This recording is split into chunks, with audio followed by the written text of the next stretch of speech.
all bands have done shitty records. I don't think we have yet. I've been a big fan of Opeth for a long time. In my opinion, they're one of the very best, if not the best, progressive death metal band of all time. And their album, Ghost Reveries, is one that I'm particularly attached to. For those who don't know me, I'm Eyal Levi, CEO of Urim Academy. I've been a producer and guitarist in my band Doth since 1999 and have been playing way longer than that. And Ghost Reveries is one of the reasons that I do what I do. Mike's professionalism made a huge impression on me, and it was the first time I had ever heard the name Jens Bogren. And right then and there, I decided that I wanted to work with him one day. So today I'm watching the making of documentary for that album, Beyond Ghost Reveries. I've never seen it before. Let's get into it.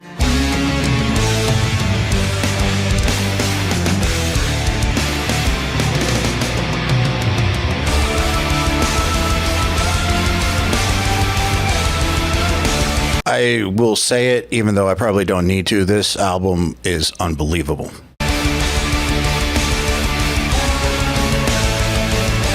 Funny too, I remember when it came out, it was the first time that anybody really had heard of Jens Bogren in the metal scene, and I remember all these production elitists talking shit about the snare sound on this record, and I didn't understand because I think the snare sounds great. I always thought it sounded great, and I think that they were just uncomfortable because he was the new kid and he was doing his own thing and it sounded incredible, and people are that way sometimes. There's not many bands who can continue to put out quality albums the way that we do. I think, you know, in the death metal world, it's pretty much unheard of. All bands have done shitty records. I don't think we have yet. I actually think that's true to this day. Even if you're not a fan of their more classic rock direction, I don't think you can really say that they've ever made a quote-unquote bad record. I think objectively speaking, all their records have been above a certain bar, and some will be to your tastes more than others. That's only natural when there's a band that is this varied with their music. Yeah, they're just incredible.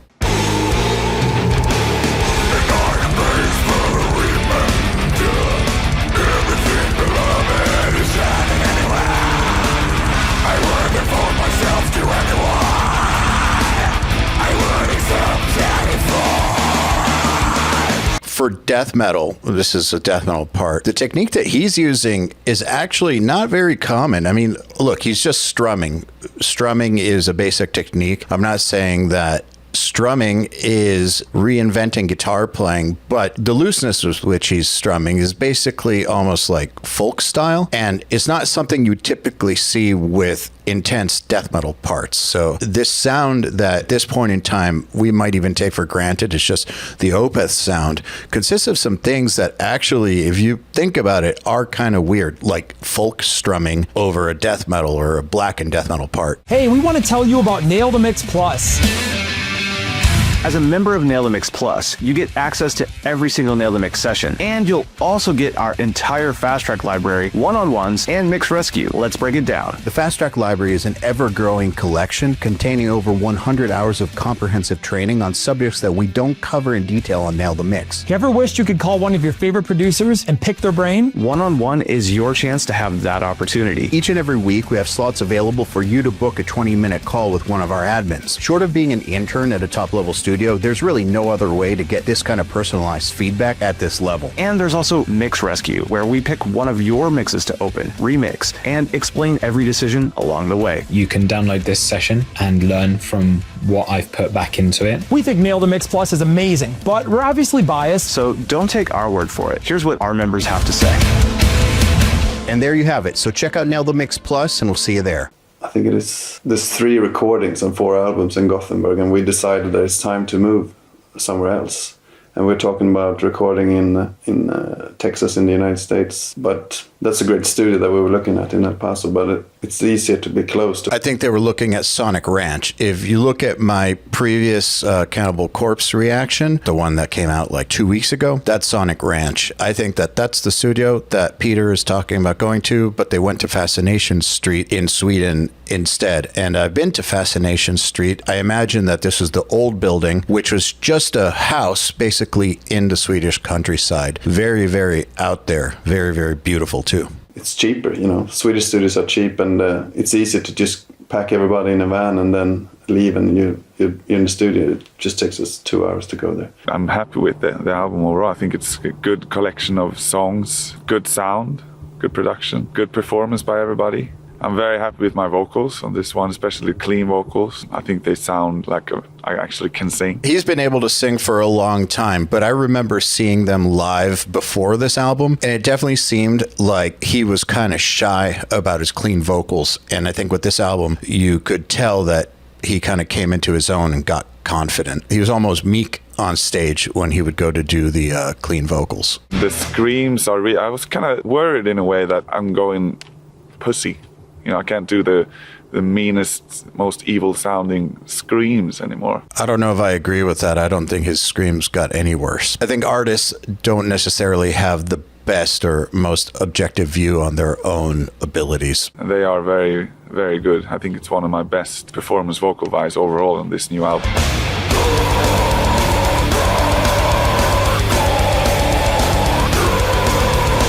And the songs I'm really happy with. We were able to rehearse for the first time since I can't even remember. So the band knew more about the material. I knew more about the material, and I spent more time writing these songs. Went more into the small details. All the songs were pretty much finished by the time we entered the studio. So, it's obvious it's going to come out better, at least for us. I feel more happy with this album than I've done in a long time, pretty much. Can you imagine a band with songs like Opeth, that level of complexity, going to the studio with songs that aren't completely written? That just sounds like a stress nightmare.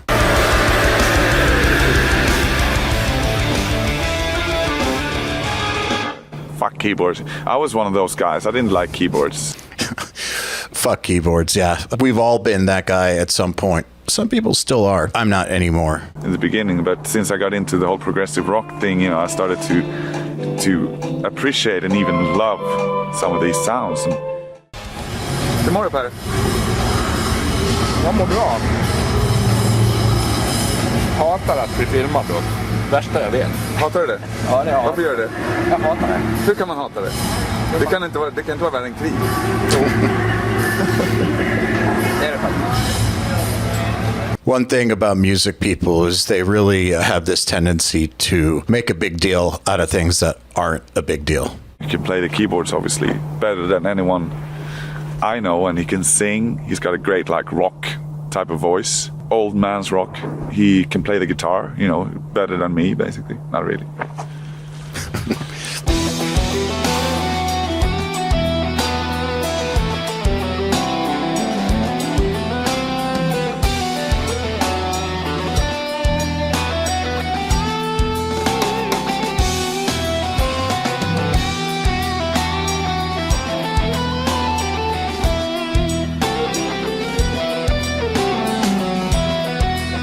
So the thing that I think is different about Opeth, let's take, for example, these dual lead keyboard melody solo parts. Lots of times when you hear progressive bands doing that, it sounds like a 1980s racing video game. And I mean, if you like that, cool.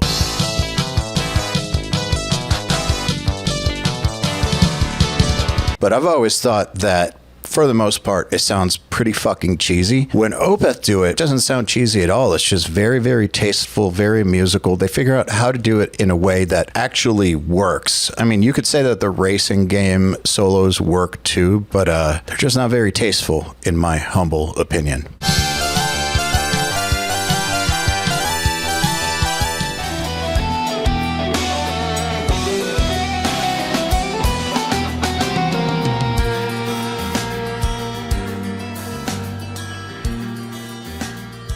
And having Per in the band helped me to write this new album quite a lot. Even though it's by no means a keyboard-based record, that instrument influenced this album and it helped me to see new ways on how to write these songs, and it was very interesting. And, he's great. I love him.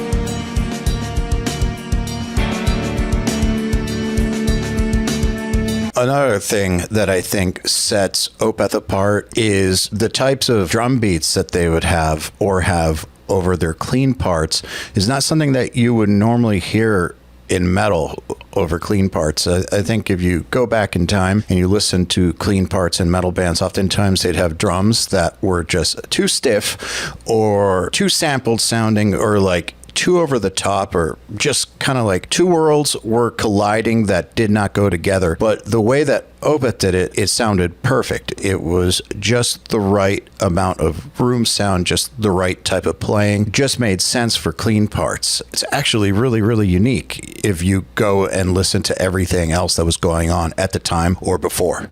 Well, Lopez has not been doing well, for quite a long time. As most people know that about his anxiety attacks, and his mental health is not great, to be honest.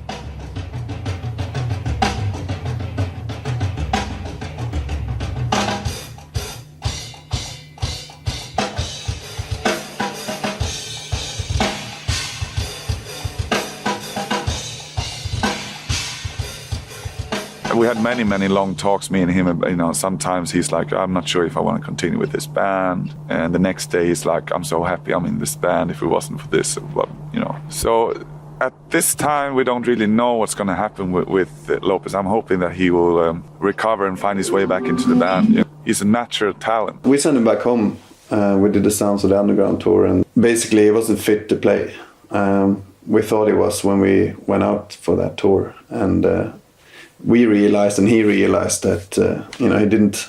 I think he couldn't keep his food in his, he was eating, but he couldn't keep it. So he got thinner and physically weaker by the day, basically. And we came to a point where I think the level of his drumming just reached a level where it wasn't good enough. We decided with him, had a big meeting, and we decided that he should go home, basically recover. Yeah, so the day that happened, Michael was actually at my house, strangely enough. If you remember the Roadrunner United project, it was being recorded all around the world, I think, with a bunch of Roadrunner artists. And this was the time period where James Murphy was working on the first version of The Hinderers, my band's record, at my house. And James was recording some of the Roadrunner United sessions, and they needed Michael for a song. And so Michael came to my house to have the vocals recorded, all while everything was going down with Lopez. And they had lost him as a drummer that morning. That afternoon, he was recording at my house, trying to figure out what they were going to do. To say he was stressed is putting it mildly. And they figured out that Gene Hoglan was going to step in. Gene Hoglan, the GOAT. He basically stepped in with a few hours notice,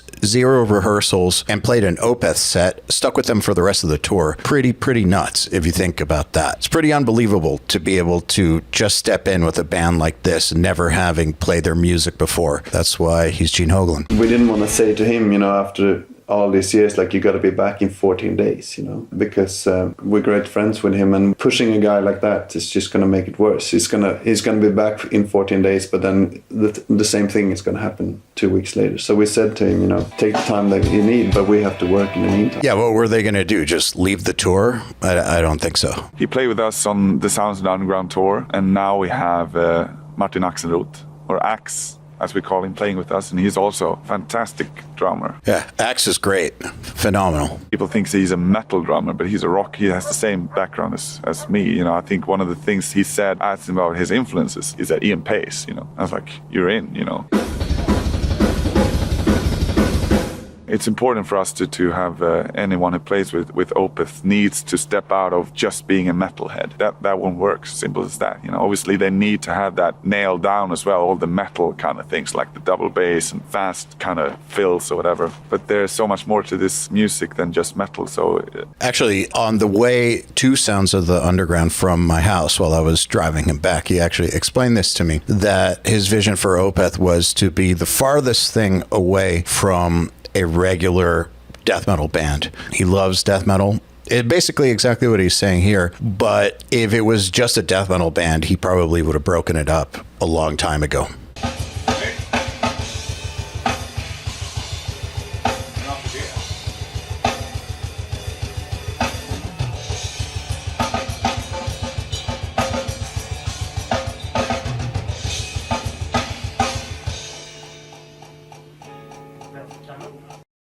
That's a killer drum performance. Helt värdelös faktiskt. Vad gör du? He probably thought he was being serious.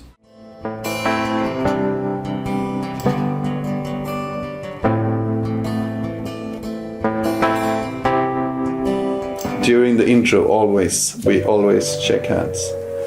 And I got a routine, I got earplugs when I play, so I have to put them in. Very polite, very Swedish. Back then we had the dreams, we're gonna be the biggest band in the world, and we thought we were the best band in the world. Now, 15 years later, we realize, we're not the best band in the world. But things has happened, but it's happened slowly, in small steps. So it's never been like a big explosion where just things got out of hand at all. So I've never been a rock star in that sense that I'm staying at the penthouse of the Hilton and that kind of stuff. So if those are kind of dreams, maybe that's the next step for me, but I don't really care about that stuff. I'm older, more wise. So I just want to go back home. On tour, I do the gig, have my Corona slice of pizza, I want to go back home. That's my kind of rock star creed. I think that's pretty normal once you've done it for a while. It's conducive to staying alive and being able to do it for a long time. I think that the party lifestyle, we all know that it kills people, but it also is just super unhealthy mentally and physically. It tires people out, leading them to quit or to just not last in the game. Being more chilled out about it and routine is one of the secrets to actually sustaining it for decades. The thing is that the last couple of years we've been working pretty hard. There's album recordings and there's tours. Basically, you're never home. This is, the rock and roll dream in a way, because we are on tour, we play these shows. There's a lot of fans coming to the shows and everything. And the backdraft of that is obviously that we're never home. It's hard to keep up with your family life. And my motivation, I don't know really what it is. It's just, something that's very natural. It's like eating, taking a shit and sleeping. Fucking making music is part of my life, and it's a very, very important part of my life, something I guess I couldn't live without.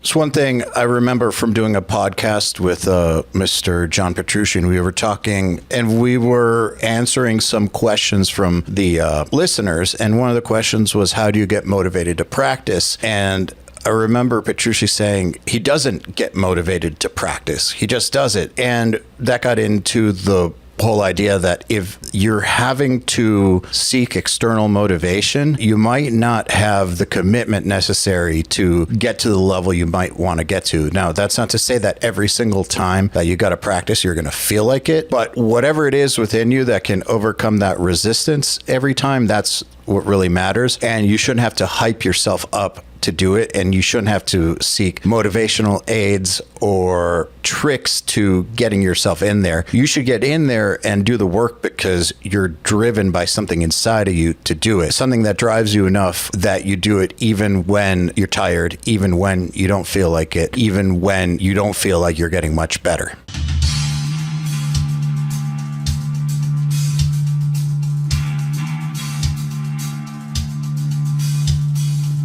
God, Jens looks so young.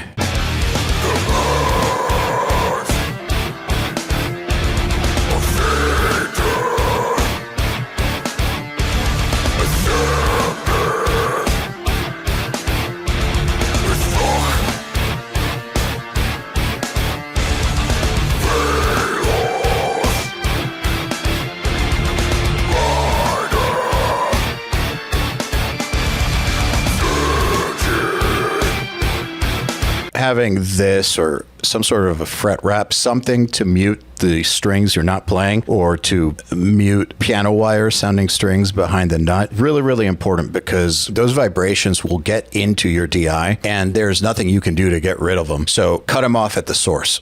It was quite a good reception overall, I think. It was, and it's the first, usually when we put out a new album, everybody hates it. It's the worst thing we ever done. It's fucking shit. They sold out, and obviously a lot of people thought we sold out because we signed to Roadrunner, but those people are idiots. So the overall reception was very good this time. I was quite surprised. And I'm used to just being slagged off, when we put out a new album. But they liked it. I mean, that's just kind of how it goes. Whenever people love an album that you do and then you put out another one, they're hoping to get the same feeling that the previous album or the previous albums that they connected with will give you. And they've spent so much time with those other records that it's impossible that on first listen or first two listens that the new album will give you that, especially with music as complex as this. This stuff is slow grow. You have to spend some time with it and really learn it. So to get a really, really good reaction out of the gate is actually kind of unheard of in this style of music.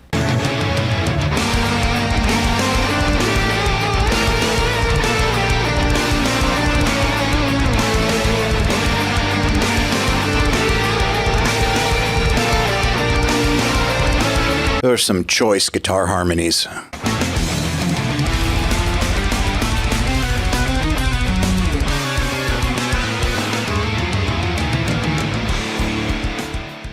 I'm not going to pretend like I learned some huge secret here. It's more that watching this puts you right back in 2005. What I want to talk about is Jens. Ghost Reveries is the reason that I wanted to work with Jens Bogren. Listen to how much information is in that album. Clean guitars, distorted guitars, mellotron, synths, multiple drum sounds, multiple bass sounds. Most metal records deal with that by making everything sound the same. It's normal for a metal record to have a homogeneous sound from start to finish. Everything fits because everything is the same thing. Jens kept all of it distinct, and yet somehow he made it all work together. Super classy and super heavy at the same time. He understood on a pretty deep level what the music was supposed to do, and then figured out how to translate that technically. I did eventually get to work with him. He mixed the Doth record The Deceivers, and I went to Sweden and hung out with him while he did it. One of the highlights of my career. So what's your Ghost Reveries? An album that you heard and instantly knew you had to figure out who the mixer was and hopefully try to work with them. Let me know in the comments, and as always, like, share, subscribe. See you next time.